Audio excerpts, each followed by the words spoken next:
Welcome to another slow journey through the forgotten rhythms of the past, where daily life pressed close, ceilings sagged, and the city breathed smoke and sweat. Tonight, we'll take a gentle walk through the streets of ancient Rome, not the marble-smooth, legend-polished Rome of emperors and triumphal arches, but the grittier, dustier, lived-in Rome. But beneath the grandeur was a city teeming with noise, with heat, with hardship. You may have heard of the glories of Roman civilization, its aqueducts, laws, and epic tales, to the mystery of Rome's lost knowledge. And finally, we'll slow things down even further, following the languid pace of a wealthy patrician at the public baths. Tonight's journey will guide you through 4 calm explorations, from the cramped life of an ordinary Roman tenant to the unraveling of Emperor Nero. So, find your most comfortable position, let your breathing soften, and drift with me now, back to the 2nd century. Which is lucky any higher, and the floor might lean, or worse, collapse. Your ceiling groans with the weight of the family above you.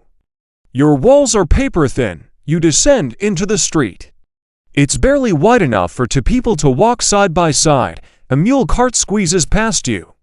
Its wheels splash something unidentifiable onto your legs. You don't look down. The heat there is constant, even in winter. You spend your day kneading, lifting, sweating. The flour clings to your skin. Your hands are cracked, white, dry. You return to your insula. The steps creak.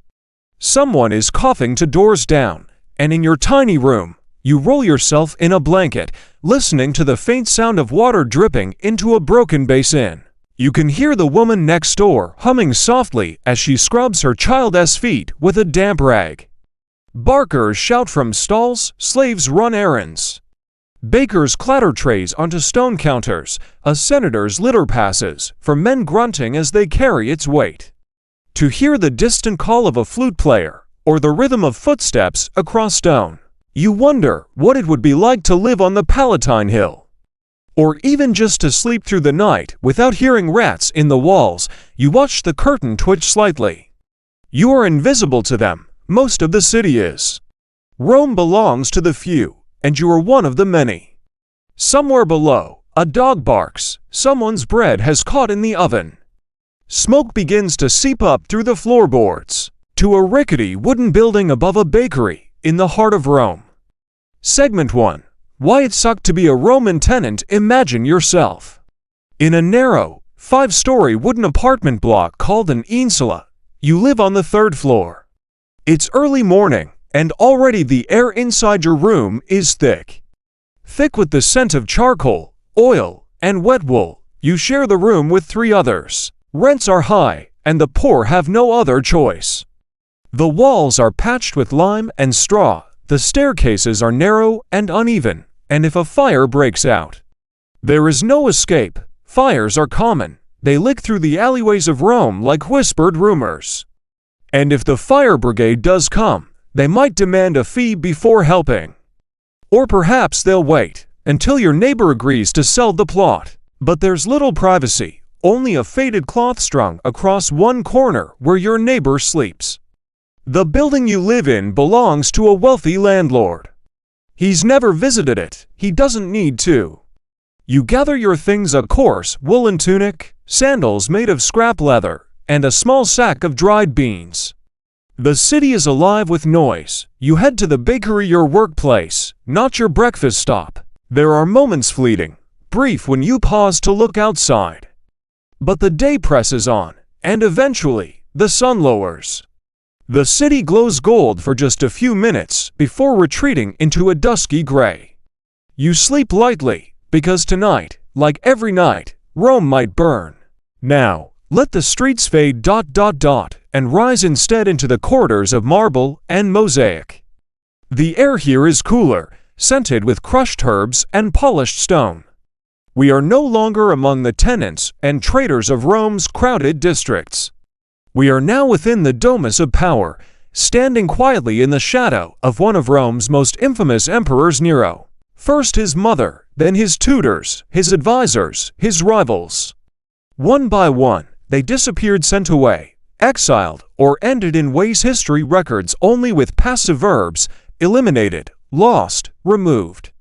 He poured Rome's wealth into golden palaces domus aurea, the golden house, a private palace that sprawled like a mirage through what had once been neighborhoods, now cleared by fire. He was born Lucius Domitius Ahenobarbus.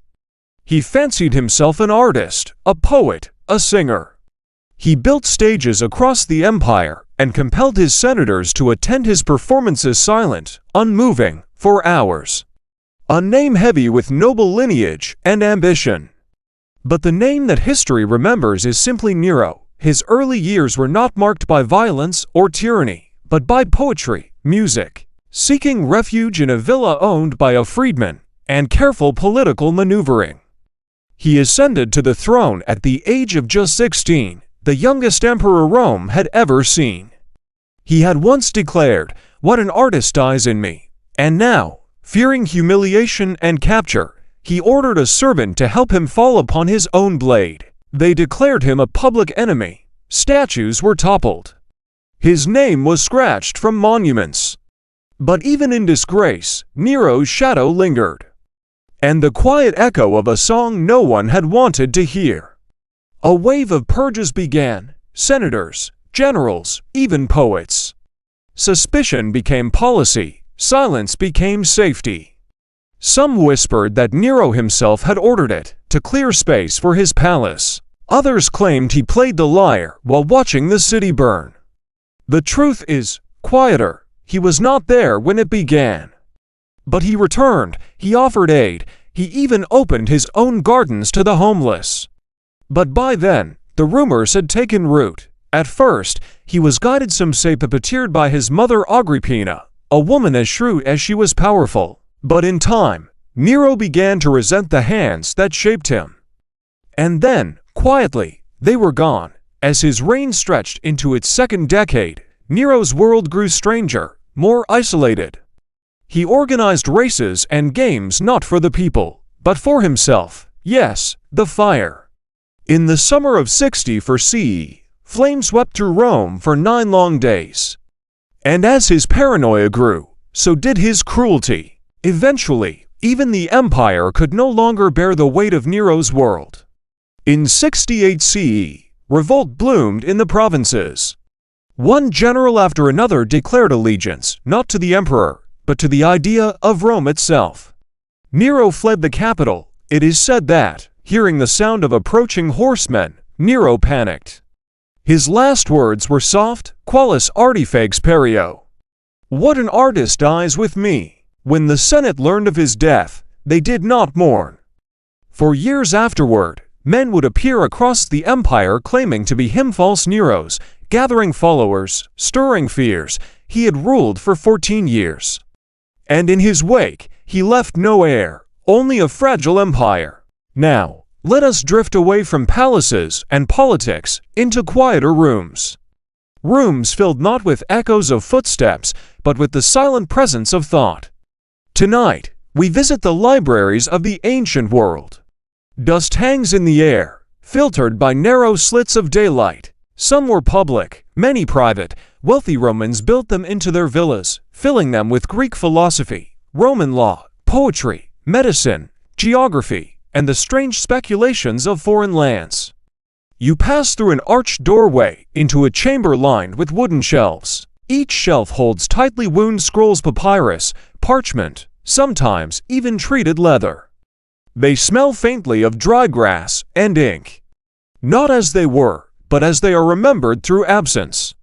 Imagine a stone corridor, cool, shaded, mathematics from Babylon, astronomy from India, philosophy from Greece, folk stories from Africa, plant studies from the Nile Delta, maps drawn by men who had never seen the ocean. Quoted by later scholars suggest fields of study we still chase today. Machines powered by steam, medicines lost to time. Theories of planetary motion, written long before telescopes. In ancient Rome, libraries were sanctuaries of order, repositories of learning in a world often ruled by chaos. Once housed thousands of works, fires damaged it, neglect wore it down. In time, stone was taken for other buildings. Scrolls crumbled to dust. In some quiet way, they linger. A phrase quoted by a later author, a line saved in a marginal note, a name etched on a stone bookplate found in ruins. But there was one library older, grander, and far more mysterious. It stood not in Rome, but in Egypt. The Library of Alexandria, founded in the 3rd century BCE, during the reign of Ptolemy I, or perhaps his son, the library was more than a building, it was an idea. But in the forgotten corners of ancient cities, there were rooms of stillness, and in those rooms, there were readers. Readers who ran their fingers across lines of verse, who paused to consider, who imagined other worlds, just as we do now. A dream of gathering all the world's knowledge in one place. It is said that ships arriving in Alexandria's harbor were searched, and any scrolls they carried were copied. The originals stayed. The copies were returned. The library grew. Not just in size, but in ambition. Or perhaps that was just one fire, among several. Some say the Christians destroyed what was left in the 4th century, calling the scrolls pagan.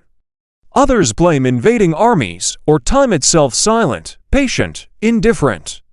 Imagine rows upon rows of scrolls, written in languages from distant corners of the known world, and then it was gone. No one knows exactly how or when. Perhaps it burned during Caesar's siege of Alexandria in 48 BCE. What was lost, we may never know. The titles that survive mentioned in letters, and it was not the only library to vanish. Rome had its own. The Palatine Library, built by Augustus. The libraries of antiquity were fragile, made of plant and parchment, bound by thread and human memory. And yet, when we close our eyes and think of the past, we often picture battles, emperors, triumphs. And now, as we gently return from the rhythms of ancient Rome, heard the creak of stairs, the muffled voices through thin walls, the quiet dread of smoke rising through the floorboards, we have watched, at a safe and sleepy distance, the unraveling of an emperor lost in his own reflection. They cooked, they slept, they gossiped, they worked. They watched the skies change and wondered about tomorrow, much like we do now. And traced the fading memory of libraries that once held the dreams and questions of entire civilizations. Gently, like lanterns extinguished in a corridor long forgotten. Let us take one last quiet breath in the shadow of its crumbling walls. We have walked among the weary tenants of wooden insulae, and finally, we drifted beside the privileged few, reclining among scented oils and golden mosaics, their world cushioned by wealth, but not untouched by the larger city's restless pulse. Ancient Rome was not one thing, it was many, loud and quiet, harsh and beautiful, brutal and brilliant, and beneath all of it, people lived. Tonight, as you settle into your own room safe, warm, and quiet, remember how far we've come. The floors are sturdier, the air is cleaner. The walls don't whisper, and the fires stay in their place. Let the echoes of Rome fade now. Sleep well, and we'll return next time.